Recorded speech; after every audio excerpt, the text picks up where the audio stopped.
ಈ ಭೂಲೋಕದ ಸ್ವರ್ಗ ಯಾವುದು ಅಂತ ಒಂದು ಪ್ರಶ್ನೆ ಬಂದರೆ ಎಲ್ಲರ ಬಾಯಲ್ಲಿ ಸಡನ್ ನೆನಪಾಗೋದು ಕಾಶ್ಮೀರ.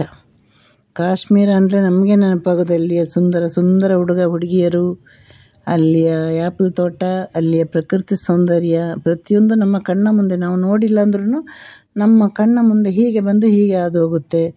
ಈಗ ಕೆಲವರಿಗೆ ಅದನ್ನು ಹತ್ತಿರದಿಂದ ನೋಡೋ ಭಾಗ್ಯ ಇರುತ್ತೆ. ನಮ್ಮಂಥ ಕೆಲವು ನತದೃಷ್ಟರಿಗೆ ಅದನ್ನು ಸಿನಿಮಾದ ಮೂಲಕವೋ ಅಥವಾ ಬೇರೆ ಇನ್ಯಾವುದರೋ ಮೂಲಕ ನಮಗೆ ನೋಡಿ ನಾವು ಆನಂದ ಪಡ್ತೀವಿ. ಅಂತಹ ಒಂದು ಏನು ಹೇಳೋದು ಸುಂದರವಾದ ತಾಣ ಅಂದರೆ ನಮ್ಮ ಕಾಶ್ಮೀರ. ಮೋದಿಯ ನಂತರ ಕಾಲದಲ್ಲಿ ಕಾಶ್ಮೀರ ಅಭಿವೃದ್ಧಿ ಆಗಿರೋದೊಂದು ದೊಡ್ಡ ಇತಿಹಾಸದ ಹಿನ್ನೆಲೆ ಅಂತಲೇ ಹೇಳ್ಬೋದು. ಅದಕ್ಕಿಂತ ಮೊದಲು ಕಾಶ್ಮೀರದಲ್ಲಿ ಹಲವಾರು ಗಲಾಟೆಗಳು ಎಲ್ಲವೂ ಇತ್ತು. ಆದರೆ ಮೋದಿ ಬಂದ ಮೇಲೆ ವಿಶೇಷ ರೀತಿಯಲ್ಲಿ ಅದು ಅಭಿವೃದ್ಧಿ ಹೊಂದಿದೆ. 2019 ನಂತರ ಅಲ್ಲಿ ವಿಶೇಷವಾಗಿ ಅಲ್ಲಿಯ ರಾಜಕೀಯ, ಆರ್ಥಿಕ ಸ್ಥಿತಿ ಎಲ್ಲವೂ ಬಹಳ ಬಹಳ ಬದಲಾವಣೆ ಕಂಡು ಬಂದಿದೆ. ಅಲ್ಲಿಯ ಮೂಲ ಸೌಕರ್ಯಗಳು, ಯೋಜನೆಗಳು, ರೈಲು ಮಾರ್ಗ, ರಸ್ತೆಗಳು, ವಿದ್ಯುತ್ ಯೋಜನೆ ಎಲ್ಲದರಲ್ಲೂ ಬಹಳಷ್ಟು ಇಂಪ್ರೂವ್ಮೆಂಟ್ ಆಗಿದೆ. ಕಾಶ್ಮೀರದಲ್ಲಿ ಬಂಡವಾಳ ಹೂಡಿಕೆಗಳು, ಟೆಕ್ ಪಾರ್ಕ್ಗಳು, ಕೈಗಾರಿಕೆ ಅಭಿವೃದ್ಧಿ, ಆಮೇಲೆ ಪ್ರವಾಸ ಉದ್ಯಮದ ಬಗ್ಗೆ ಹೇಳೋದೇ ಬೇಕಾಗಿಲ್ಲ. ಈ ಎಲ್ಲದರಲ್ಲೂ ಕೂಡ ಮೋದಿಯವರು ಬಂದ ಮೇಲೇ ಅಲ್ಲಿ ಪ್ರವಾಸಿಗರ ಸಂಖ್ಯೆ ಹೆಚ್ಚಾಗಿರೋದು. ಹಾಗೆ ನಾವು ಪ್ರತಿಯೊಬ್ಬರು ಅಲ್ಲಿ ಹೋಗಬೇಕಾದವರು ನಂಬಿರೋದು ಕೂಡ ಇವತ್ತು ಮೋದಿಯವರು ಕೇಂದ್ರದಲ್ಲಿದ್ದಾರೆ.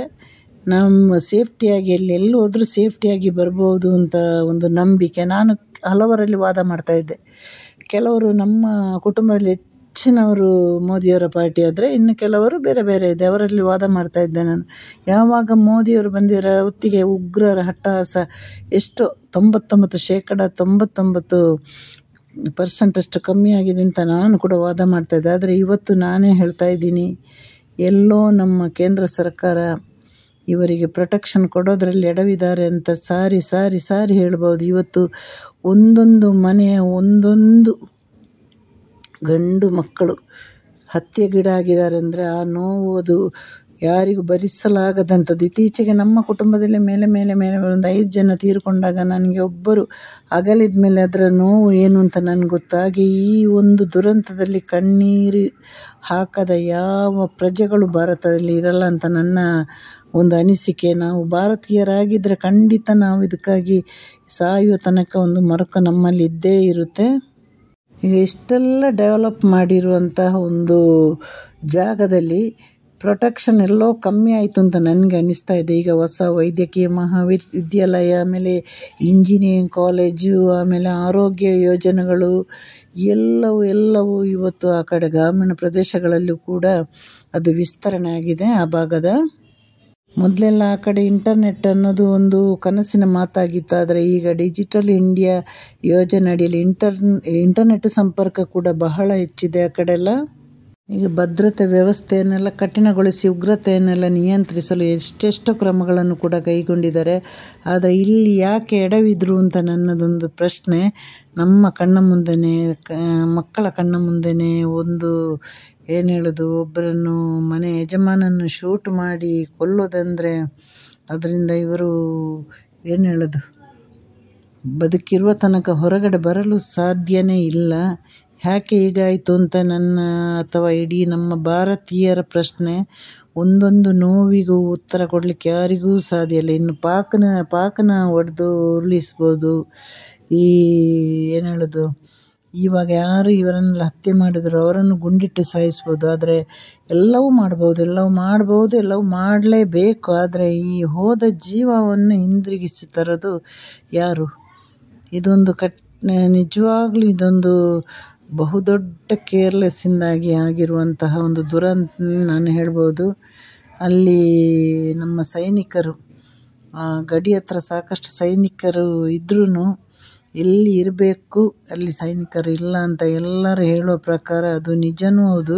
ಇಲ್ಲಾಂದರೆ ಇಷ್ಟು ಜನ ಹತ್ಯೆಯಾಗಲು ಸಾಧ್ಯನೇ ಇಲ್ಲ. ಅಲ್ಲಿ ಕಷ್ಟಪಟ್ಟು ದುಡಿದು ಬೇಸತ್ತು ಮನುಷ್ಯನು ಎಲ್ಲೋ ಒಂದು ವರ್ಷಕ್ಕೆ ಮಕ್ಕಳಿಗೆ ರಜೆ ಬಂದಾಗಲೋ ಅಥವಾ ನಮಗೆ ರಜೆ ಬಂದಾಗಲೋ ಎಲ್ಲೋ ಹೋಗಿ ಒಂದು ವಾರನೋ 10 ದಿನನೋ ನಾವು ಚೆನ್ನಾಗಿ ಒಂದು ಸಂತೋಷವನ್ನು ಅನುಭವಿಸಿ ಬರೋಣ, ನೆನಪನ್ನು ಇಟ್ಕೊಳ್ಳೋಣ ಅಂದರೆ ಇಂತಹ ದುರಂತ ನಡೆದಾಗ ಅದರಿಂದ ಹೊರಗಡೆ ಬರೋದು ಅಷ್ಟು ಸುಲಭ ಅಲ್ಲ. ಇದಕ್ಕೆ ಯಾರು ಜವಾಬ್ದಾರಿ ಅಂದರೆ ಇದಕ್ಕೆ ಹಲವಾರು ಜನ ಜವಾಬ್ದಾರರಾಗಿರ್ತಾರೆ ಈ ಸಾವಿಗೆ. ಯಾಕೆಂದರೆ ಅದು ಅಲ್ಲಿ ಯಾವತ್ತೂ ಗೊತ್ತಲ್ವ, ಅದು ಬಹಳ ಬಹಳ ಬಹಳ ಡೇಂಜರ್ ಆಗಿರುವಂಥ ಒಂದು ಜಾಗ. ಆ ಜಾಗದಲ್ಲಿ ಯಾಕೆ ಸರಿಯಾದ ಸೆಕ್ಯುರಿಟಿ ಇರಲಿಲ್ಲ ಅನ್ನೋದೇ ದೊಡ್ಡದೊಂದು ಪ್ರಶ್ನೆ ಪ್ರತಿಯೊಬ್ಬರಿಗೂ. ನನ್ನಂಥ ಸಾಮಾನ್ಯ ಜನರಿಂದ ಹಿಡಿದು ನನಗಿಂತ ಏನು ತಿಳುವಳಿಕೆ ಇಲ್ಲದವರಿಂದ ಹಿಡಿದು ತಿಳುವಳಿಕೆ ಬಹಳ ಇರೋರಿದ್ದು ಎಲ್ಲರನ್ನೂ ಇವತ್ತು ಕಾಡೋ ಪ್ರಶ್ನೆ. ನಾವು ನಿಜವಾದ ಭಾರತೀಯರಾಗಿದ್ದರೆ ಇಂತಹ ಈ ಒಂದು ದುರ್ಘಟನೆಗೆ ಖಂಡಿತ ನಮ್ಮ ಹೃದಯ ಮಿಡಿದಿರುತ್ತೆ, ನಮ್ಮ ಕಣ್ಣಿಂದ ಒಂದು ಹನಿಯಾದರೂ ನೀರು ಹೋಗಿರುತ್ತೆ. ಇತ್ತೀಚೆಗೆ ನನ್ನ ಕುಟುಂಬದಲ್ಲಿ ನಾನು ಸಾಕಷ್ಟು ಸಾವುಗಳನ್ನು ನೋಡಿರುವ ಕಾರಣ ನನ್ನ ಮನಸ್ಸು ಕಲ್ಲಾಗಿ ನನಗೆ ಯಾವುದೇ ಒಂದು ಸಾವನ್ನು ನೋಡಿದಾಗ ಏನು ಅನ್ನಿಸ್ತಾ ಇರಲಿಲ್ಲ. ಆದರೆ ನಾನು ಈ ಒಂದು ದುರಂತ ಇದೆಯಲ್ಲ, ಈ ಹಿಂದೆ ನಮ್ಮ ಸೈನಿಕರು ತುಂಬ ಜನ ಹುತಾತ್ಮರಾಗಿದ್ದಾರೆ, ಅದೆಲ್ಲ ದುಃಖದ ವಿಚಾರನೇ ಹೌದು. ಆದರೆ ಈ ಒಂದು ಘಟನೆ ಇದೆ ಅಲ್ವ, ಇದು ಬಹಳ ಬಹಳ ಬಹಳ ದುಃಖಕರವಾದ ಘಟನೆ. ಇಲ್ಲಿ ಯಾರೂ ನಿರೀಕ್ಷೆ ಮಾಡಿ ಬಂದಿದ್ದವರಲ್ಲ, ಎಲ್ಲರೂ ತಮ್ಮ ಜೀವನವನ್ನು ಸ್ವಲ್ಪ ದಿನಕ್ಕೆ ಎಂಜಾಯ್ ಮಾಡಿ ಬಂದು ಹೋಗೋಣ, ಒಂದು ನೆನಪನ್ನು, ನಾವು ಸತ್ತು ಹೋಗೋದ್ರೊಳಗಡೆ ಒಂದು ನೆನಪಿನ ಬುತ್ತಿಯನ್ನು ಕಟ್ಟಿ ಉಳಿದವರಿಗೆ ಕೊಡೋಣ ಅಂತಲೇ ಹೋದವರು. ಆದರೆ ಅಲ್ಲಿಂದ ಬರುವಾಗ ಹೆಣದ ಜೊತೆ ಬರೋದಂದರೆ ಇದು ಸಾಮಾನ್ಯವಾದ ದುಃಖ ಅಲ್ಲ. ದುಃಖವನ್ನು ಅನುಭವಿಸಿದ ನನಗೆ ಇದರ ಪ್ರತಿಯೊಬ್ಬರ ಮನಸ್ಸಿನ ನೋವು ಬಹಳ ಬಹಳ ಅರ್ಥ ಆಗ್ತಾ ಇದೆ. ಮೊನ್ನೆ ನಡೆದಿರುವಂತಹ ಘಟನೆ, ಕಾಶ್ಮೀರದಲ್ಲಿ ಮೊನ್ನೆ ನಡೆದಿರುವಂತಹ ಘಟನೆ ಇದೊಂದು ದುಃಖಭರಿತ ಇತಿಹಾಸ ಅಂತ ಹೇಳ್ಬೋದು. ಇದನ್ನು ಯಾವತ್ತೂ ಯಾರೂ ನಮ್ಮ ಭಾರತೀಯರು ಮರೆಯಲು ಸಾಧ್ಯವೇ ಇಲ್ಲ. ಭಾರತೀಯರು ಅಂತಲ್ಲ, ಅನ್ಯ ದೇಶದವರು ಕೂಡ ಇದನ್ನು ಯಾರೂ ಒಪ್ಪೋದಿಲ್ಲ, ಈ ಒಂದು ದುರಂತವನ್ನು. ಈ ಹಿಂದೆನೂ ಕಾಶ್ಮೀರದಲ್ಲಿ ಹಲವಾರು ಬಾರಿ ದುಃಖದ ಘಟನೆಗಳು ನಡೆದು ಹೋಗಿದೆ. ಕಾಶ್ಮೀರ ಪ್ರಕೃತಿಯ ಸ್ವರ್ಗ ಅಂತ ಹೇಳಿದ್ರು ಅಲ್ಲಿ ನಡೆದಷ್ಟು ಅಶಾಂತಿ, ದುಃಖ ಇನ್ನು ಯಾವ ಕಡೆನೂ ನಡೆದಿರಲ್ಲ. ಹಿಂಸಾಚಾರ, ಅದರಿಂದೆಲ್ಲ ಹೊರಬರುವ ಸಮಯದಲ್ಲಿ ಇಂತಹ ದೊಡ್ಡ ಒಂದು ದುರಂತ ಆಗಿರೋದೇ ಒಂದು ಏನು ಹೇಳೋದು, ಮರೆಯಲಾರದ ಒಂದು ಕೆಟ್ಟ ಘಟನೆ ಅಂತ ಹೇಳ್ಬೋದು. ಕಾಶ್ಮೀರದ ಇತಿಹಾಸ ನೋಡಿದರೆ, ನಾನು ಕೆಲವೆಲ್ಲ ಓದ್ತಾ ಇದ್ದೆ ನಾನು, ಆದರೆ ಆ ಇತಿಹಾಸ ನೋಡಿದರೆ ಬರೇ ಶಾಂತಿಗಿಂತ ದುಃಖ ಭರಿತವಾಗಿರೋದೇ ಜಾಸ್ತಿ. ಆದರೆ ಅದನ್ನೆಲ್ಲವನ್ನು ದಾಟಿ ಇವಾಗ ಇನ್ನೇನೋ ಮುಂದೇನಾಗುತ್ತೆ, ಒಳ್ಳೆಯದಾಗುತ್ತೆ ಅಂತ ನೋಡುವಷ್ಟರಲ್ಲಿ ಯಾರಿಗೂ ಅರಿವಿಗೆ ಬಾರದಂತಹ ಒಂದು ಕೆಟ್ಟ ಘಟನೆಗಳು ನಡೆದು ಹೋಯಿತು. ಒಂದೊಂದು ಮನೆಯ ದುಃಖವನ್ನು ಭರಿಸಿಕೊಡೋರು ಯಾರು ಅಂತ ಯಾರಿಗೂ ಗೊತ್ತಿಲ್ಲ. ಅದರ ಬಗ್ಗೆ ಯಾರಿಗಾದರೂ ಮನ ಮಿಡಿಯಲಿಲ್ಲ ಅಂದರೆ ಅದು ಅವರು ಮನುಷ್ಯರೇ ಅಲ್ಲ ಅವರು. ಈ ಕಾಶ್ಮೀರದಲ್ಲಿರುವ ಹಿಮಪಾತ, ಸಿರುಕಾಡು ಮತ್ತು ನದಿ, ಅಲ್ಲಿರುವ ಪರ್ವತಗಳು, ಇಲ್ಲಿಯ ವಿಶೇಷಗಳಂದರೆ ಅದನ್ನು ನೋಡಲಿಕ್ಕೆ ಇಷ್ಟಪಡದವರು ಯಾರು ಹೇಳಿ. ಅವರು ಮನೆಯಿಂದ ಹೊರಟಾಗ ಎಷ್ಟು ಖುಷಿಯಿಂದ ಹೋಗಿರ್ತಾರೆ, ಬರುವಾಗ ಅವರು ಹೇಗೆ ಬಂದಿರಬಹುದು ಅನ್ನೋದೇ ನಮಗೆಲ್ಲರಿಗೂ ಪ್ರತಿಯೊಬ್ಬರು ಯೋಚನೆ ಮಾಡಬೇಕಾದಂಥ ವಿಚಾರ. ಕಾಶ್ಮೀರ ಅನ್ನೋದು ಒಂದು ಧರ್ಮಕ್ಕೆ ಸೇರಿದಲ್ಲ, ಅಲ್ಲಿ ಎಲ್ಲ ಧರ್ಮದವರು ಒಟ್ಟಾಗಿ ಬಾಳುವಂಥ ಒಂದು ಜಾಗ. ಹಿಂದೂ, ಮುಸಲ್ಮಾನರು, ಬೌದ್ಧರು ಎಲ್ಲರೂ ಅಲ್ಲಿ ಸೇರಿ ವ್ಯಾಪಾರಕ್ಕಾಗಿಯೋ ತಮ್ಮ ಬದುಕು ಕಟ್ಟಲಿಕ್ಕಾಗಿಯೋ ಪ್ರತಿಯೊಬ್ಬರೂ ಕೂಡ ಸೇರಿ ಒಟ್ಟಾಗಿ ಜೀವನ ಮಾಡುವಂತಹ ಒಂದು ಜಾಗ ಅದು. ಆದರೆ ಮುಸಲ್ಮಾನರು ಮತ್ತು ಸಿಖ್ ಸಮುದಾಯದವರು ಆ ಕಡೆ ಜಾಸ್ತಿ ಇದೆ ಅಂತ ನಾನು ಕೇಳ್ಪಟ್ಟಿದ್ದೇನೆ. ಈ ಕಾಶ್ಮೀರದ ಮುಖ್ಯ ಆದಾಯ ಅಂದರೆ ಪ್ರವಾಸೋದ್ಯಮ ಆಗಿತ್ತು. ಅಲ್ಲಿಯ ಕೈತೋಟಗಳು, ಅಲ್ಲಿಯ ಒಂದು ಮಣ್ಣಿನ ಗುಣಗಳು, ಅಲ್ಲಿಯ ಆ್ಯಪಲ್ ತೋಟ, ಆಮೇಲೆ ಅಲ್ಲಿಯ ಒಂದು ಏನು ಹೇಳೋದು, ಪ್ರತಿಯೊಂದು ಕಾಶ್ಮೀರದ ಒಂದು ಹಾಸಿಗೆಗಳೆಂದ್ರೇ ಅದು ತುಂಬ ಪ್ರಸಿದ್ಧಿ ಪಡೆದದ್ದು. ಎಷ್ಟು ಜನರಿಗೆ ಗೊತ್ತು ಅಂತ ನನಗೆ ಗೊತ್ತಿಲ್ಲ. ಅಲ್ಲಿ ಪ್ರತಿಯೊಂದು ಅಲ್ಲಿಯ ಒಂದು ನೋಡಿ, ಅಲ್ಲಿಯ ಕೃಷಿಗಳು, ಅಲ್ಲಿಯ ಆಮೇಲೆ ಸುಂದರ ತಾಣಗಳು, ಇದರ ಕಾಶ್ಮೀರದ ಆದಾಯನೇ ಇದು ಅಂತ ಹೇಳ್ಬೋದು. ಅದರಲ್ಲೂ ಪೆಹಲ್ಗಾಮ್ ಇದೆ ಅಲ್ವಾ, ಕಾಶ್ಮೀರದ ಒಂದು ಸುಂದರ ತಾಣ ಅಂತ ಹೇಳ್ಬೋದು. ಅಲ್ಲಿಯೇ ಅವ್ರಿಗೆ ಗೊತ್ತಿತ್ತು ಇಂಥ ಜಾಗಕ್ಕೆ ಈ ಬೇಸಿಗೆ ಕಾಲದ ರಜಾ ದಿನಗಳಲ್ಲಿ ಜನಗಳು, ಪ್ರವಾಸೋದ್ಯಮಗಳು ಬಂದೇ ಬರ್ತಾರೆ. ಅಲ್ಲಿ ಏನಿಲ್ಲ ಅಂದ್ರೂ ಒಂದಷ್ಟು ಜನಗಳಿರ್ತಾರೆ. ಈ ಸಮಯವೇ ತಕ್ಕ ಸಮಯ ಅಂತ ಎಲ್ಲ ನೋಡಿ ಪ್ಲ್ಯಾನ್ ಮಾಡಿ ಇಂತಹ ಒಂದು ದುರ್ಘಟನೆ ನಡೆದಿದೆ. ಇದು ಯಾಕೆ ನಮ್ಮ ಗುಪ್ತಚರ ಇಲಾಖೆಗೆ ಗೊತ್ತಾಗಿಲ್ಲ ಅನ್ನೋದೇ ಬಹಳ ದೊಡ್ಡ ಪ್ರಶ್ನೆ ಇದು. ನಮ್ಮ ಮೋದಿಯವರ ಅಧಿಕಾರಕ್ಕೆ ಬಂದ ಮೇಲೆ ಅಲ್ಲಿ ಉಗ್ರರ ಒಂದು ಏನು ಹೇಳೋದು ಹಟ್ಟಹಾಸ, ಬಹಳಷ್ಟು ಕಮ್ಮಿಯಾಗಿದೆ. ಹಾಗಾಗಿ ನಮ್ಮ ಈ ಕಡೆಯಿಂದಲೇ ಇಷ್ಟೆಲ್ಲ ಮೋದಿಯವರನ್ನು ಅಥವಾ ಕೇಂದ್ರ ಸರ್ಕಾರವನ್ನು ನಂಬಿ ಇಷ್ಟೆಲ್ಲ ಜನ ಪ್ರವಾಸಕ್ಕೆ ಹೋಗಿರೋದು. ಇಲ್ಲಿ ಯಾರು ಹೇಗೆ ಎಲ್ಲಿ ಯಾಕೆ ಎಡವಿದ್ರು ಅಂತ ಯಾರಿಗೂ ಗೊತ್ತಿಲ್ಲ. ಆದರೆ ಒಂದೊಂದು ಜೀವವನ್ನು ಕಳೆದು ನಷ್ಟ ಆಗಿರ್ತಾರಲ್ವ, ಅವರಿಗೆ ನಷ್ಟ ಭರಿಸಿಕೊಡ್ಲಿಕ್ಕೆ ಯಾರಿಗೂ ಸಾಧ್ಯ ಇಲ್ಲ. ಹಣ ಕೊಡ್ಬೋದು, ಎಲ್ಲ ಕೊಡ್ಬೋದು, ಹೋದ ಜೀವವನ್ನು ತಿರುಗಿ ಕೊಡಲಿಕ್ಕೆ ಯಾರಿಗೆ ಸಾಧ್ಯ ಹೇಳಿ. ಈ ಜಮ್ಮು ಕಾಶ್ಮೀರಕ್ಕಾಗಿ ಎಷ್ಟು ಲಕ್ಷ ಜನಗಳ ಹತ್ಯೆ ಆಗಿರ್ಬೋದು, ಎಷ್ಟು ಜನಗಳ ಸಾವು ನಡೆದಿರ್ಬೋದು. ಆದರೆ ಈಗ ಕಾಶ್ಮೀರವು ಇರೋದು ಕೇಂದ್ರದ ಆಡಳಿತದಲ್ಲಿ. ಕೇಂದ್ರದ ಆಡಳಿತ ಪ್ರದೇಶ ಇವಾಗ ಜಮ್ಮು ಕಾಶ್ಮೀರ. ಮಾಮೂಲಿ ನಾವೆಲ್ಲ ಹೇಗೆ ಮತ ಹಾಕ್ತೀವಿ ಅಲ್ಲಿ ಕೂಡ ಮತ ಇದೆ ಇವಾಗ, ಮೊದಲದು ಇರಲಿಲ್ಲ.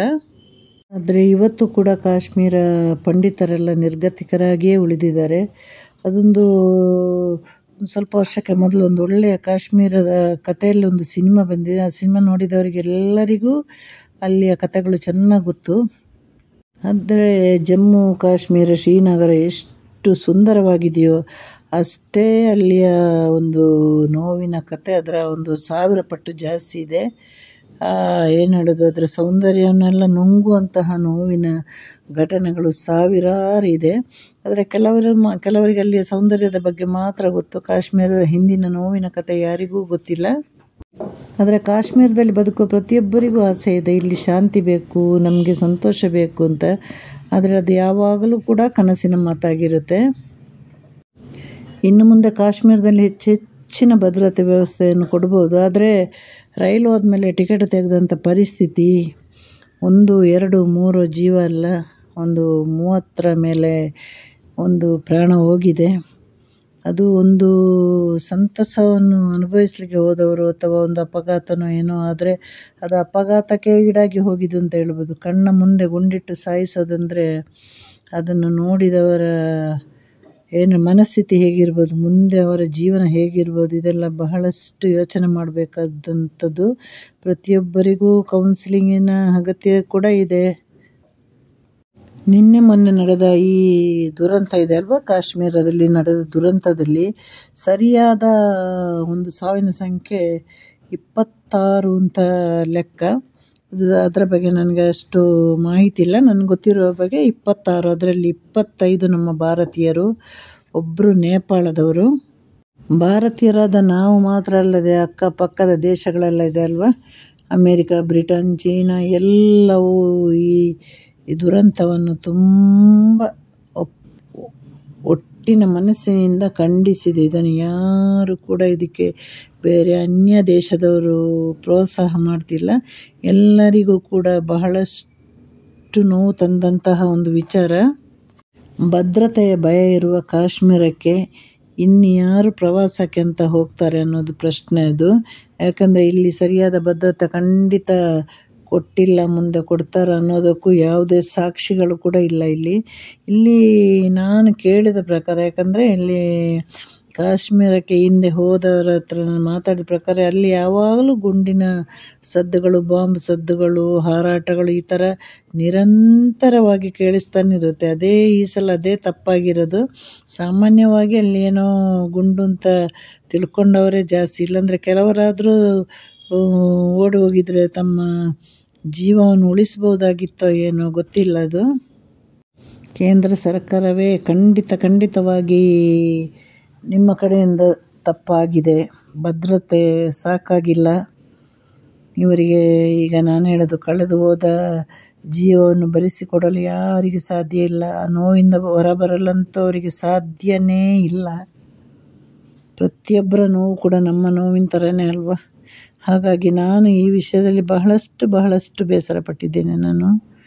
ನನಗೆ ಸರಿಯಾಗಿ 1-2 ನೈಟ್ ನನಗೆ ನಿದ್ದೆ ಬರಲಿಲ್ಲ. ಅದು ನಾನು ಜಾಸ್ತಿ ನೋಡಿದ್ದಕ್ಕೆ ಏನೋ ಗೊತ್ತಿಲ್ಲ. ಮತ್ತೆ ನನಗೆ ಅದೇ ಅವರ ಅಳು, ಆಕ್ರಂದನ ಅದೆಲ್ಲ ಕಾಣ್ತಾ ಇತ್ತು. ಕೋಟ್ಯಾಂತರ ಜನಗಳು ಸೇರಿದ ಕುಂಭಮೇಳದಲ್ಲಿ ಇಂಥ ಒಂದು ಅಹಿತಕರ ಘಟನೆ ನಡೆದಿಲ್ಲ. ಎಷ್ಟು ಚೆನ್ನಾಗಿ ನಿಭಾಯಿಸಿದರೆ. ಕೆಲವರು ಅವರವರ ಆತುರದಲ್ಲಿ ಕಾಲು ತುಳಿತಕ್ಕೆ ಸಿಕ್ಕಿ ಕೆಲವು ಪ್ರಾಣ ಹೋಗಿದೆ ಬಿಟ್ಟರೆ ಇಂಥ ಯಾವುದೇ ಸನ್ನಿವೇಶಗಳು ಅಲ್ಲಿ ಆಗಿಲ್ಲ. ಅಲ್ಲಿ ಎಷ್ಟು ಅಲ್ಲಿ ಸೇರಿರೋದು ಏನು ಲಕ್ಷ ಜನ ಅಲ್ಲ, ಕೋಟಿ ಜನ. ಅಲ್ಲಿ ಎಷ್ಟು ಚಂದವಾಗಿ ಅದನ್ನು ನಿಭಾಯಿಸಿದ್ದಾರೆ. ಅದೇ ಥರ ಇಲ್ಲಿ ಕೂಡ ಬಹಳಷ್ಟು ಕೇರ್ಫುಲ್ ಆಗಿದ್ದರೆ ಇಂತಹ ದೊಡ್ಡ ಅನಾಹುತ ಆಗ್ತಾ ಇರಲಿಲ್ಲ. ಬಿಸಿಲು ಕಾಲಗಿಂತಲೂ ಚಳಿಗಾಲದಲ್ಲಿ ಹೆಚ್ಚೆಚ್ಚು ಜನರು ಕಾಶ್ಮೀರಕ್ಕೆ ಹೋಗ್ಲಿಕ್ಕೆ ಇಷ್ಟಪಡ್ತಾಯಿದ್ರು. ಬಿಸಿಲುಗಾಲಕ್ಕಿಂತಲೂ ಅಲ್ಲಿ ಚಳಿಗಾಲದಲ್ಲಿ ಬಹಳಷ್ಟು ಚೆನ್ನಾಗಿರ್ತಾಯಿತ್ತಂತೆ. ಭೂಮಿಯ ಸ್ವರ್ಗ ಅಂತ ಹೇಳುವಂತಹ ಒಂದು ಜಾಗ ಇವತ್ತು ಹಲವರ ಬಾಳಿನ ಒಂದು ದೊಡ್ಡ ನರಕನೇ ಆಯಿತು. ಹೆಚ್ಚಿನ ಜನರಿಗೆ ಅಲ್ಲಿಯ ಸುಂದರ ತಾಣಗಳು ಆಮೇಲೆ ಅಲ್ಲಿ ವಿಶೇಷತೆಗಳು ಗೊತ್ತಿದ್ದರೆ ಕೆಲವರಿಗೆ ಅದರ ಬಗ್ಗೆ ಹೆಚ್ಚಿನ ಮಾಹಿತಿಗಳು ಇರುವುದೇ ಇಲ್ಲ. ಯಾಕಂದರೆ ಅಲ್ಲಿ ಶಾಸ್ತ್ರೀಯ ಸಂಗೀತ, ಗಜಲ್ ಹಾಡುಗಳೆಲ್ಲ ಬಹಳಷ್ಟು ಪ್ರಸಿದ್ಧಿ. ಹಲವು ಜನರು ಕಾಶ್ಮೀರದಲ್ಲಿ ಹೋಗಿ ಟ್ರೆಕ್ಕಿಂಗ್ ಅಂತಲೇ ಹೋಗ್ತಾಯಿದ್ರು. ಹೌಸ್ ಬೋಟು, ಶಿಕಾರ ರೈಡ್, ಹಿಮಚರ ತಿರುಳು, ಟ್ರೆಕ್ಕಿಂಗ್, ಈ ಥರ ಬಹಳಷ್ಟು ಜಾಗಗಳು ಕಾಶ್ಮೀರದಲ್ಲಿದೆ. ಆದರೆ ಇವತ್ತು ಕಾಶ್ಮೀರ ಅನ್ನುವ ಪದ ಕೇಳುವಾಗಲೇ ಏನೋ ಮನಸ್ಸಿಗೆ ಒಂಥರ ಬೇಸರ ಆಗುತ್ತೆ, ಸ್ಮಶಾನ ಥರ ಅನ್ನಿಸ್ತಾ ಇದೆ. ಕಾಶ್ಮೀರದಲ್ಲಿ ಒಳ್ಳೊಳ್ಳೆ ದೇವಸ್ಥಾನಗಳು ಕೂಡ ಇದೆ. ಅಮರನಾಥ್ ಗುಹೆ, ಆಮೇಲೆ ಶಂಕರಾಚಾರ್ಯ ದೇವಸ್ಥಾನ, ಹಜರತ್ ಬಾಲ್ ದರ್ಗಾ ಅಂತ. ಇದಕ್ಕೆ ಹಿಂದೂ ಮುಸ್ಲಿಂ ಭೇದ ಇಲ್ಲದೆ ಜನಗಳು ಹೋಗ್ತಾಯಿದ್ರು ಹಜರತ್ ಬಾಲ್ ದರ್ಗಾಕ್ಕೆ. ಸೌಂದರ್ಯದಲ್ಲಿ ಪ್ರಕೃತಿ ಸೌಂದರ್ಯ ಎಷ್ಟಿದೆಯೋ ಅದಕ್ಕಿಂತ ಒಂದು 10 ಪಟ್ಟು ಅಲ್ಲಿಯ ಮಹಿಳೆಯರ ಸೌಂದರ್ಯ ಇರುತ್ತೆ.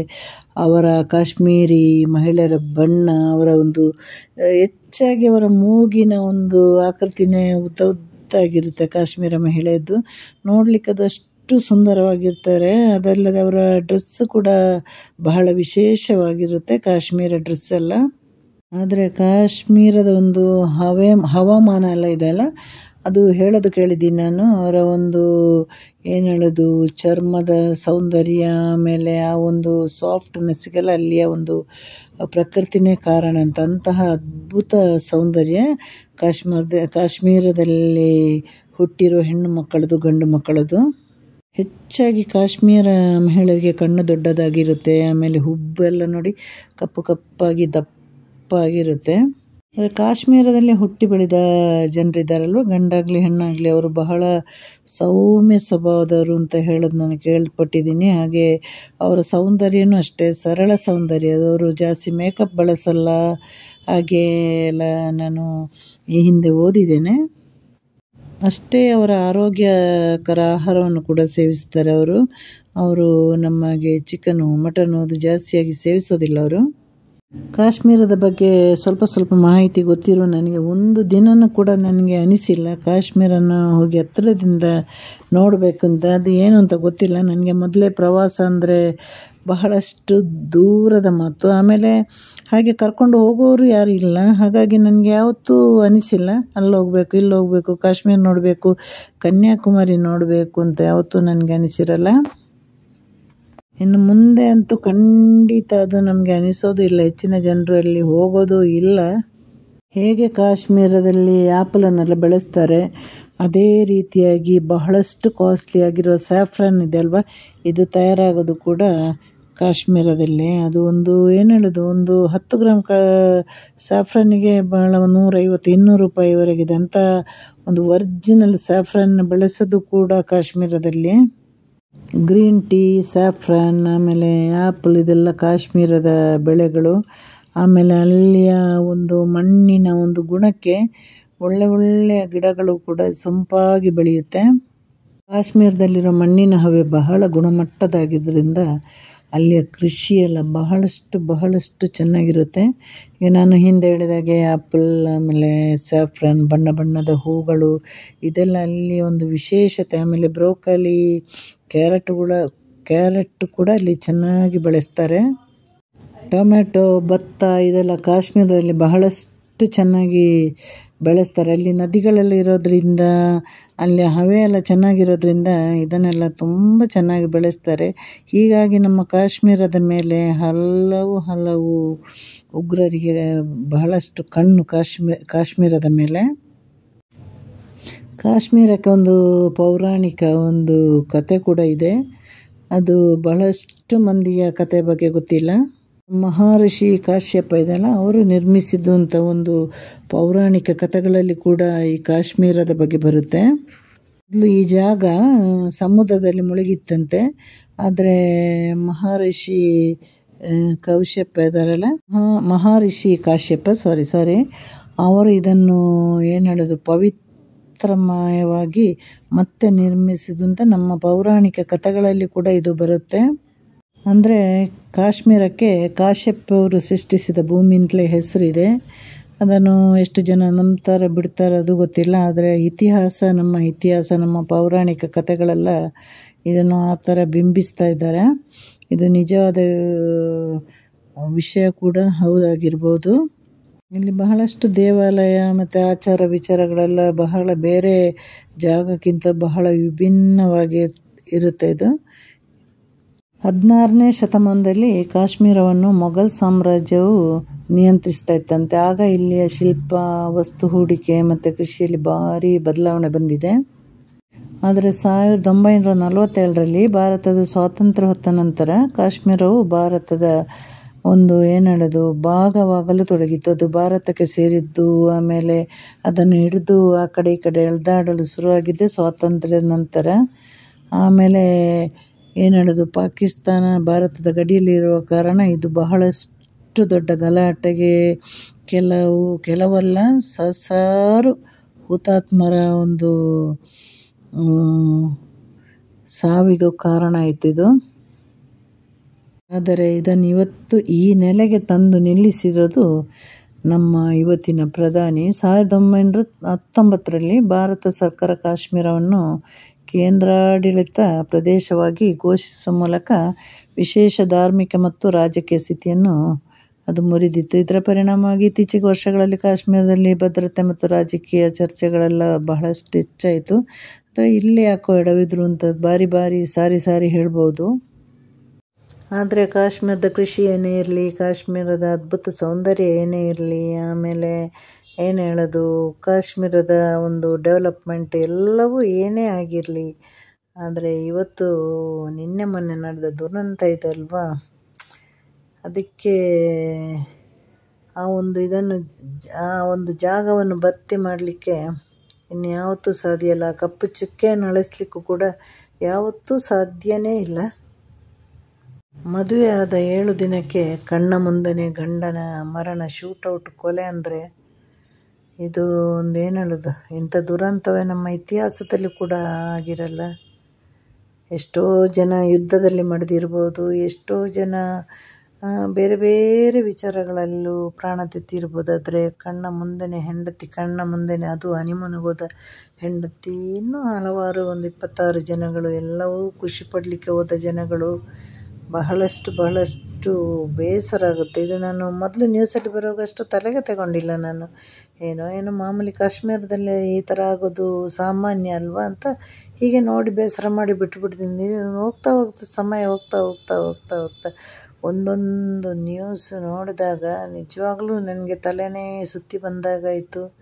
ಆ ಜಾಗದಲ್ಲಿ ಒಂದೇ ಒಂದು ಕ್ಷಣ ನಮ್ಮನ್ನು ನಿಲ್ಲಿಸಿ ನೋಡಿದರೆ ನಮಗೆ ಕುಸಿದು ಕೆಳಗಡೆ ಬೀಳೋ ಥರ ಆಗುತ್ತೆ. ಒಂದು ಇಲಿಜಿರಳೆ ಬಂದರೆ ನಾವು ಮನೆಯಲ್ಲಿ ಚೀರಾಡುವ ನಾವು, ಹಾವು ಕಂಡ್ರೆ ಎದೆನೇ ಜಲ್ಲಂತನ್ನುವ ನಾವು, ಇವರು ಈ ಥರ ಅನುಭವಿಸಿದ್ದಾರೆ ಅಂತ ಖಂಡಿತವಾಗಿ ನಮಗೆ ಯೋಚನೆ ಮಾಡಲಿಕ್ಕೂ ಆಗಲ್ಲ. ಇವರ ಒಬ್ಬೊಬ್ಬರನ್ನು ಕರೆದು ಖಂಡಿತವಾಗಿ ಯಾರು ಬದುಕಿ ಉಳಿದು ಯಾರು ಬಂದಿದ್ದಾರೆ ಅವರಿಗೆಲ್ಲರಿಗೂ ಕೇಂದ್ರ ಸರ್ಕಾರದ ಕಡೆಯಿಂದ ಸನ್ಮಾನ ಮಾಡಿದರೆ ಯಾವುದೇ ತಪ್ಪಿಲ್ಲ. ಖಂಡಿತವಾಗಿ ಮಾಡಬೇಕು ಅವರನ್ನು ಹಾಗೆ ಬಿಡಬಾರ್ದು. ಯಾಕಂದರೆ ನಾವೆಲ್ಲ ಇದು ಕಣ್ಣ ಮುಂದೆ ಒಂದು ದೀಪಾವಳಿಯ ಪಟಾಕಿಗೆ ನಾನು ಮನೆಯಿಂದ ಹೊರಗಡೆ ಬರಲ್ಲ ಭಯದಿಂದ. ಹೀಗಿರುವಾಗ ಇಂತಹ ಒಂದು ಪರಿಸ್ಥಿತಿಯಲ್ಲಿ ಅಲ್ಲಿಂದ ಬದುಕಿ ಉಳಿದು ಅದು ಹೇಗೆ ಬಂದಿದ್ದಾರೋ ಗೊತ್ತಿಲ್ಲ. ಅದರಲ್ಲೂ ಡೆಡ್ ಬಾಡಿ ಜೊತೆನೂ ಕೂಡ ಬಂದಿದ್ದಾರೆ. ಖಂಡಿತವಾಗಿ ಇದರಲ್ಲಿ ದೇವರನ್ನು ದೂರುವಂಥದ್ದು ಏನಿಲ್ಲ. ಇದು ಎಲ್ಲವೂ ಮಾನವರಿಂದಲೇ ಆಗಿರೋದು. ಯಾಕೆ ಸರಿಯಾದ ಒಂದು ಪ್ರೊಟೆಕ್ಷನ್ ಕೊಟ್ಟಿಲ್ಲ ಅಂತ ಪ್ರತಿಯೊಬ್ಬರ ಪ್ರಶ್ನೆಗಳು. ಆದರೆ ಕೇಳಲಿಕ್ಕೆ ಯಾರಿಗೂ ಧೈರ್ಯ ಇಲ್ಲ. ಕೇಳಲೇಬೇಕದನ್ನು. ಮುಂದೆ ಎಲ್ಲೂ ಕೂಡ ಇಂತಹ ದುರಂತ ಆಗದಿರಲಿ. ಅದಲ್ಲದೆ ಸಾವನ್ನಪ್ಪಿರುವ ಎಲ್ಲ ಕುಟುಂಬದ ಒಬ್ಬೊಬ್ಬರು ಸದಸ್ಯರಿಗೂ ಆ ದುಃಖವನ್ನು ಭರಿಸುವಂಥ ಶಕ್ತಿಯನ್ನು ದೇವರು ಕೊಡಲಿ ಅಂತ ಅಷ್ಟೇ ಹೇಳ್ಬೋದು. ಆ ನೋವಿನಿಂದ ಭಯದಿಂದ ಆದಷ್ಟು ಬೇಗ ಅವರು ಹೊರಗಡೆ ಬರುವಂತಾಗಲಿ ಅಂತಲ್ಲದೆ ನಮ್ಮಂಥ ಸಾಮಾನ್ಯ ಜನರಿಗೆ ಬೇರೆ ಯಾವ ಒಂದು ಏನು ಹೇಳೋದು ಯಾವ ಒಂದು ಬೇಡಿಕೆ ಅಂತಲ್ಲ, ಯಾವ ಒಂದು ಬ್ಲೆಸ್ಸಿಂಗ್ ಮಾಡಲು ಸಾಧ್ಯ ಇಲ್ಲ. ಇನ್ನು ಮುಂದೆ ಆ ಕಡೆ ಹೋಗೋರು ಬಹಳ ಜಾಗೃತರಾಗಿ ಹೋಗಿ, ಇನ್ನೂ ನಮ್ಮ ದೇಶದಲ್ಲಿ ಒಳ್ಳೆ ಜಾಗ ಇದೆ, ತುಂಬ ಸೇಫ್ ಆಗಿರುವ ಜಾಗ ಇದೆ, ಅಲ್ಲೆಲ್ಲ ಹೋಗಿ ಭೇಟಿ ಕೊಡಿ. ಆದಷ್ಟು ನಮ್ಮನ್ನು ನಾವೇ ರಕ್ಷಿಸೋಣ. ನಮ್ಮನ್ನು ರಕ್ಷಿಸಲು ಇನ್ಯಾರೂ ಇರೋದಿಲ್ಲ.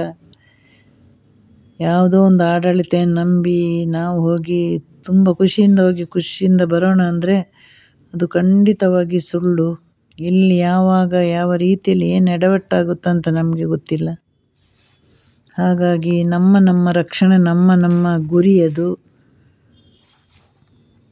24 ಗಂಟೆ ಕುಟುಂಬದ ಜಂಜಾಟ, ಆಮೇಲೆ ದುಡಿದು ಬೇಸತ್ತು ಹೋಗಿ ಪ್ರತಿಯೊಬ್ಬರ ಮನುಷ್ಯನಿಗೂ ಈ ಥರ ಒಂದು ಆಸೆಗಳಿರುತ್ತೆ. ನಾವು ನೋಡಿ ಬರೋಣ, ನಾವು ಅಲ್ಲಿ ಸುತ್ತಾಡಿ ಬರೋಣ, ನಾವು ಸಾಯುವ ಮೊದಲು ಏನಾದರೂ ನಮ್ಮ ಕುಟುಂಬದವರ ಜೊತೆ ನೆನಪನ್ನು ಬಿಟ್ಟು ಹೋಗೋಣ ಅಂತ ಹಲವರಿಗೆ ಇದು ಬಹಳ ದೊಡ್ಡ ಕನಸು, ಆಸೆ. ಕೆಲವರಿಗೆ ಈಡೇರುತ್ತೆ, ಕೆಲವರಿಗೆ ಈಡೇರಲ್ಲ. ಈಡೇರಿದವರ ಕತೆ ಹೀಗೆ, ಈಡೇರದವರ ಕತೆ ಇನ್ನು ಹೇಗೋ. ಹಾಗಾಗಿ ಬದುಕು ಅನ್ನೋದು ಬಹಳ ಕಷ್ಟ ಇದೆ. ಹುಟ್ಟು ಸಾವು ನಮ್ಮ ಜೀವನದ ಒಂದು ಅವಿಭಾಜ್ಯ ಅಂಗವಾದ್ರೂ ಸಾವು ಯಾವುದೆಲ್ಲ ರೀತಿಯಲ್ಲಿ ಕೂಡ ಬರ್ಬೋದು, ಆದರೆ ಈ ರೀತಿಯಲ್ಲಿ ಖಂಡಿತವಾಗಿ ಬರಲೇಬಾರ್ದು. ಇದು ತುಂಬ ಅನ್ಯಾಯವಾದಂತಹ, ಎಲ್ಲರಿಗೂ ಹೃದಯ ಮಿಡಿಯುವಂತಹ ಒಂದು ವಾರ್ತೆ ಇದು. ಒಂದು ಚಿಕ್ಕ ಮಕ್ಕಳು ತಂದೆ ತಾಯಿನ ನಂಬಿ ಹೇಗೆ ಜೊತೆಯಲ್ಲಿ ಹೋಗಿ ಬರ್ತಾರೆ, ಅದೇ ರೀತಿ ಇಲ್ಲಿ ಕೂಡ ಅದೇ ಕಥೆ ಆಗಿರೋದು. ಪ್ರತಿಯೊಬ್ಬರು ನಮಗೆ ನಂಬಿಕೆಯಿಂದ ಹೋಗಿದ್ದಾರೆ, ನಮ್ಮನ್ನು ಕಾಯಲು ಇನ್ಯಾರೋ ಇದ್ದಾರೆ, ನಮ್ಮ ರಕ್ಷಣೆಗೆ ಇನ್ಯಾರೋ ಇದ್ದಾರೆ ಅಂತ ಒಂದು ನಂಬಿಕೆಯಲ್ಲಿ ಹೋಗಿದ್ದಾರೆ. ಸಂತೋಷದಿಂದ ಹೋಗಿ ಹಿಂದಿರುಗಿ ಬರೋಣ ಅಂತ ಹೋದರೆ ಇಂತಹ ಅನಾಹುತ ಆಯಿತು. ಆದ ಅನಾಹುತಕ್ಕೆ ಏನೂ ಮಾಡಲಿಕ್ಕೆ ಆಗೋದಿಲ್ಲ ಯಾರು ಕೂಡ. ಹಾಗಾಗಿ ಅವರಿಗೆ ಏನು ಹೇಳೋದು, ಅವರವರೇ ತಂದುಕೊಳ್ಬೇಕು ನೋವು ಭರಿಸುವಂಥ ಶಕ್ತಿನ. ಇಲ್ಲಿ ದೇವರು ದಿಂಡ ಮತ್ತೊಂದು ಮಗದೊಂದು ಎಲ್ಲ ಕೆಲಸಕ್ಕೆ ಬರೋದಿಲ್ಲ. ನಮ್ಮ ರಕ್ಷಣೆ ನಮ್ಮದು, ನಮ್ಮ ನೋವು ನಮಗೆ. ಆದ್ದರಿಂದ ಹೊರಬರುವ ಪ್ರಯತ್ನ ನಾವು ತಾನಾಗಿ ಮಾಡಬೇಕಂದ್ರೆ ಪಕ್ಕದವರಿಗೋ ಅಕ್ಕಪಕ್ಕದವರಿಗೋ ಅಥವಾ ಇನ್ಯಾರಿಗೂ ಸಾಧ್ಯ ಇಲ್ಲ. ನಡೆದ ದುರಂತ ಅದು ನಡೆದಿರೋದೆ, ಹೋದ ಜೀವ ಅಂತೂ ಖಂಡಿತ ಬರೋದಿಲ್ಲ.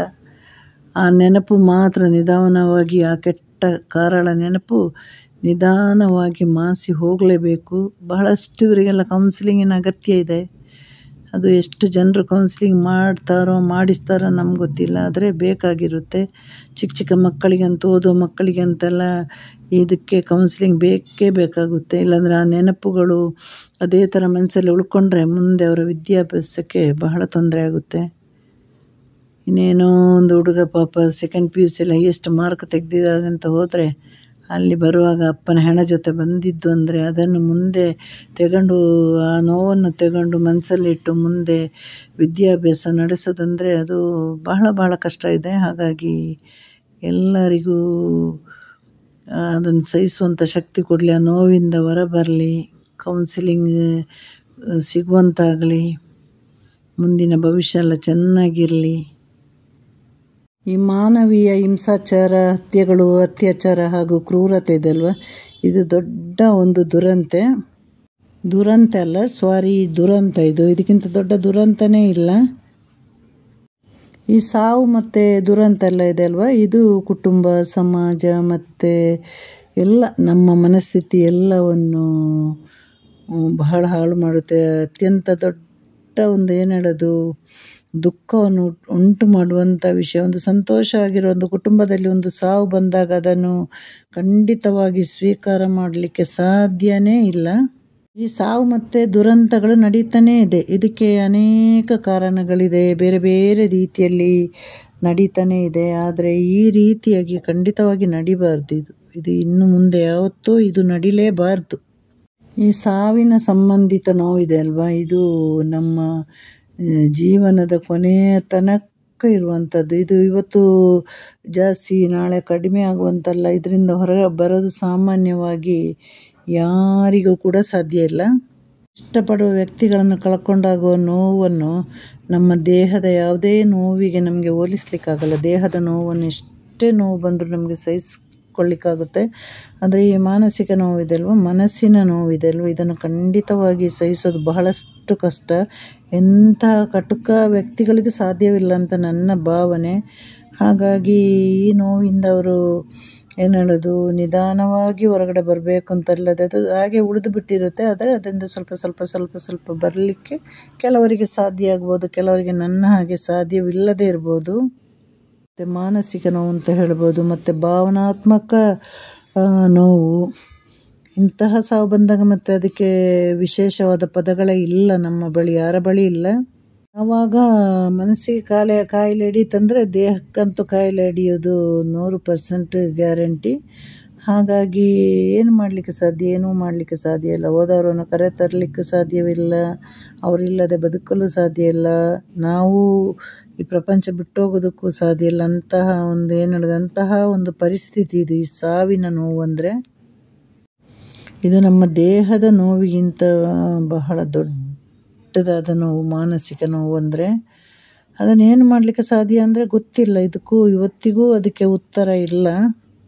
ಕೆಲವು ಕೌನ್ಸಿಲಿಂಗ್ಗಳಿಂದ ಹೊರ ಬರಲಿಕ್ಕೆ ಸಾಧ್ಯ ಹೊರತು ಅಥವಾ ಮಾನಸಿಕ ಡಾಕ್ಟ್ರನ್ನು ನೋಡಿ ಅದಕ್ಕೆ ಪರಿಹಾರ ಕಂಡುಹಿಡಿಬೇಕು ಅಂತಲ್ಲದೆ ಈ ನಮ್ಮ ಏನು ಹೇಳೋದು ಸಾವಿನ ನೋವಿಂದ ಅಥವಾ ಇಂತಹ ದುರಂತಗಳ ನೋವಿಂದ ಹೊರಬರೋದು ಅಷ್ಟು ಸುಲಭದ ಮಾತಲ್ಲ. ಇದ್ದು ಸತ್ತ ಹಾಗೆ ಅಂತ ಹೇಳಲ್ವ, ಆ ಥರದ ಬದುಕು.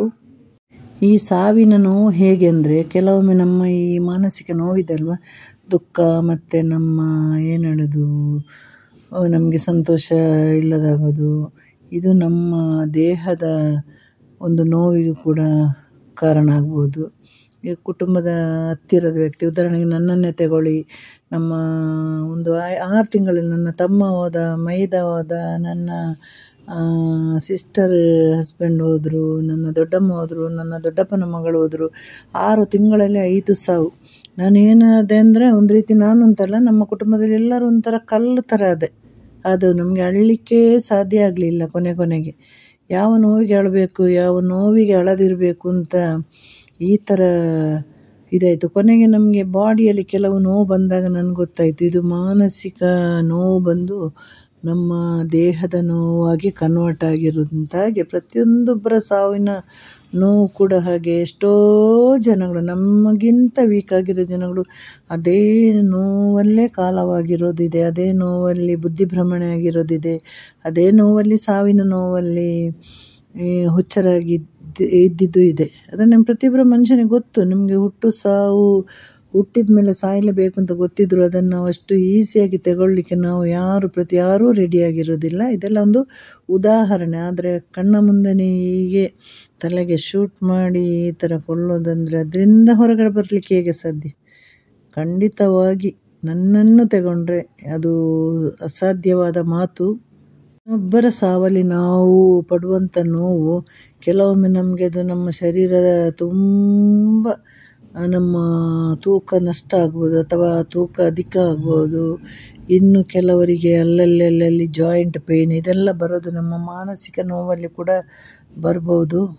ಕೆಲವರಲ್ಲಿ ಅತಿಯಾಗಿ ತಿನ್ನೋದು, ಕೆಲವರಲ್ಲಿ ಇದು ದೊಡ್ಡ ಕೋಪ, ಆಮೇಲೆ ದುಃಖ, ನಿರಾಸೆ, ಏನು ಮಾಡಲಿಕ್ಕೆ ಉತ್ಸಾಹ ಇಲ್ಲದಿರೋದು, ಇದೆಲ್ಲ ಏನು ಹೇಳೋದು ಒಂದು ಸಾವಲ್ಲಿ ನಮಗೆ ಸಿಗುವಂತಹ ದೊಡ್ಡ ನಷ್ಟಗಳು. ಒಂದು ಸಾವು ಅಂದರೆ ಅದು ಸುಮ್ಮನೆ ಹಾಗೆ ಬರೋದು, ಹೀಗೆ ಹೋಗೋದು, ಹೀಗೆ ಸತ್ತಿರೋದು, ಮುಗಿದು ಹೋಗುವಂಥ ಕಥೆನೇ ಇಲ್ಲ. ಅದಕ್ಕೆ ಸಾವು ಅಂದರೆ ಭಯಾನಕ ಅಂತ ಹೇಳೋದು ಹಾಗೆ. ಸಾವು ಅಂದರೆ ಎಲ್ಲರೂ ಅಳೋದು ಹಾಗೆ. ಯಾಕಂದರೆ ಇನ್ನೆಂದೂ ಅವರನ್ನು ನೋಡುವ ಹಾಗಿಲ್ಲ ಅಂತ.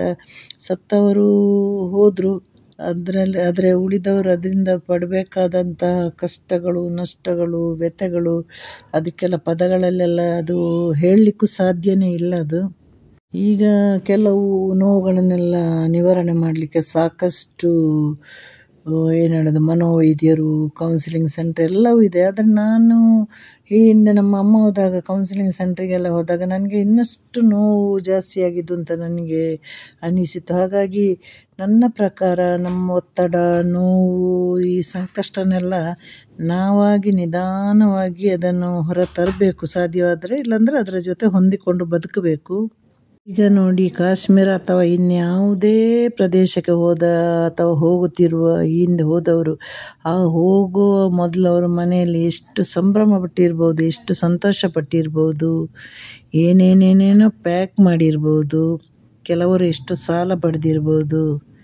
ಹಿಂದೆ ಒಂದೊಂದು ನಮ್ಮ ಏನು ಹೇಳೋದು, ಪ್ರವಾಸದ ಹಿಂದೆ ಒಂದೊಂದು ಕಥೆಗಳಿರುತ್ತೆ. ಕೆಲವರು ಇನ್ನೊಬ್ಬರಿಗೆ ಹೊಟ್ಟೆ ಉರಿಸ್ಲಿಕ್ಕೆ ಹೋದವರು ಇರ್ತಾರೆ. ಹೀಗೆ ನಾನಾ ಥರದ ಕಾರಣಗಳಿಂದ ಹೋದವರು ಇರ್ತಾರೆ. ಇನ್ನಲ್ಲಿ ನಾವು ಪ್ರಪಂಚದಲ್ಲಿ ಹುಟ್ಟಿ ಬಂದ ಮೇಲೆ ಏನೂ ಮಾಡಿಲ್ಲಲ್ಲ, ಅಟ್ಲೀಸ್ಟ್ ನಮ್ಮ ಕುಟುಂಬದವರಿಗೆ ಒಂದು ಒಳ್ಳೆಯ ಒಂದು ಜಾಗವನ್ನು ತೋರಿಸೋಣ, ಅವರನ್ನು ಖುಷಿಯಲ್ಲಿಡೋಣ, ಹಾಗೆ ಒಳ್ಳೆಯ ಮನಸ್ಸಲ್ಲಿ ಹೋದವರು ಇರ್ತಾರೆ.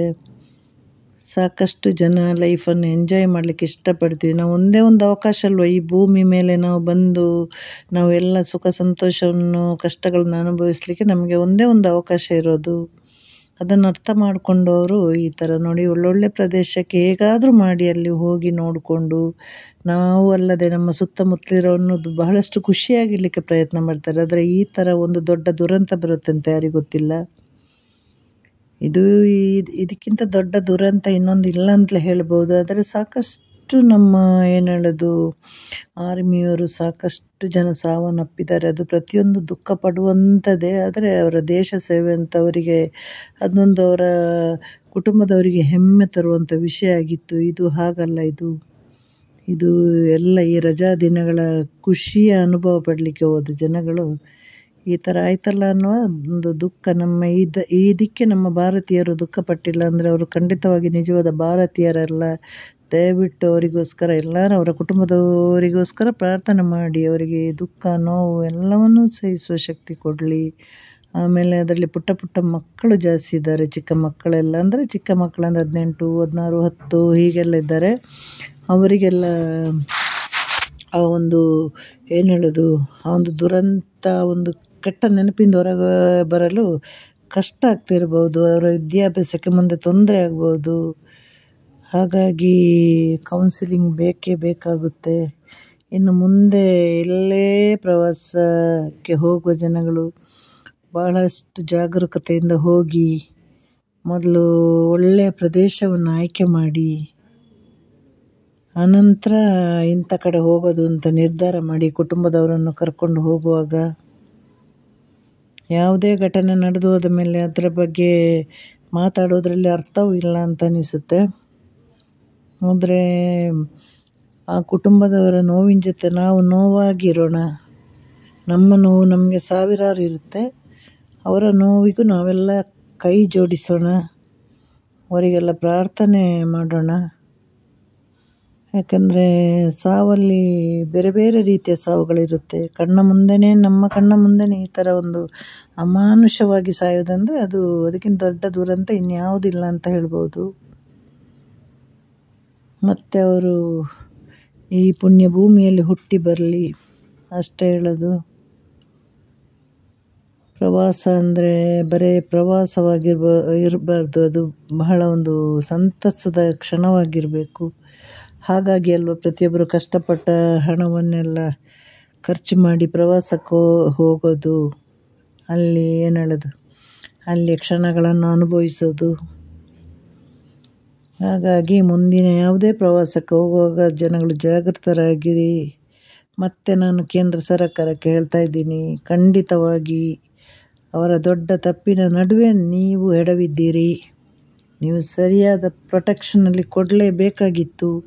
ನಾನು ನಿಮ್ಮದೇ ಪಕ್ಷ, ನಾನು ನಿಮಗೇ ಇದುವರೆಗೆ ಓಟ್ ಹಾಕಿರೋದು, ಇನ್ನು ಮುಂದೆ ಹಾಕೋದು ಕೂಡ ನಿಮಗೇ.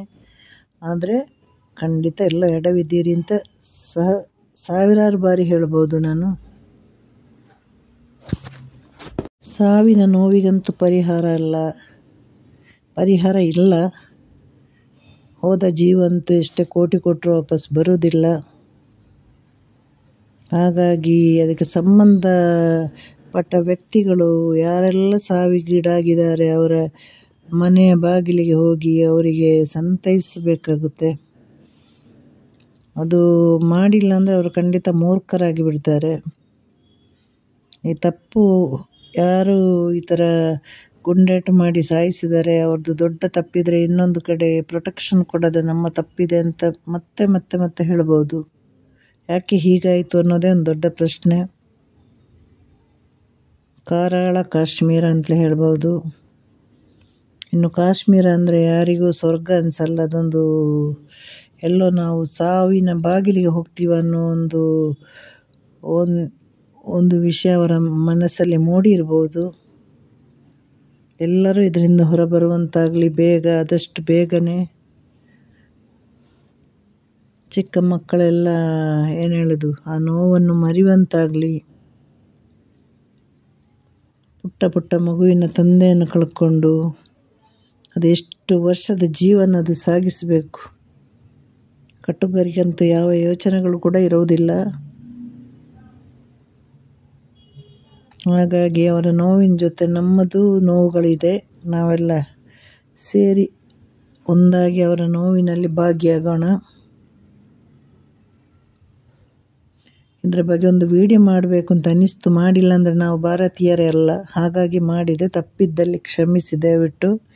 ನನಗೇನು ತಿಳುವಳಿಕೆ ಇದೆ, ನನಗೇನು ಗೊತ್ತಿದೆ ಅದರ ಬಗ್ಗೆ ಅಷ್ಟೇ ನಾನು ವಿಡಿಯೋ ಮಾಡಿದ್ದೇನೆ.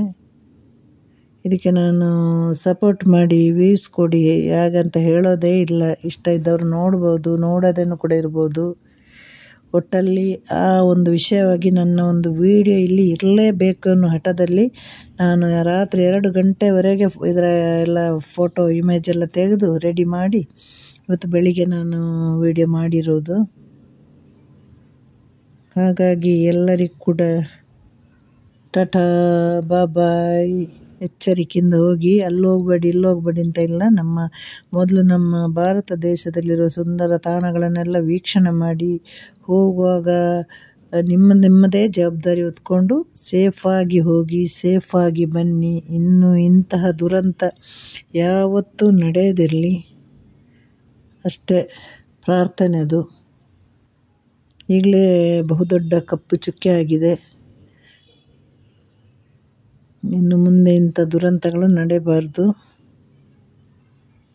ಟಾಟಾ ಬಾಯ್ ಬಾಯ್, ಸಿ ಯು, ಟೇಕ್ ಕೇರ್.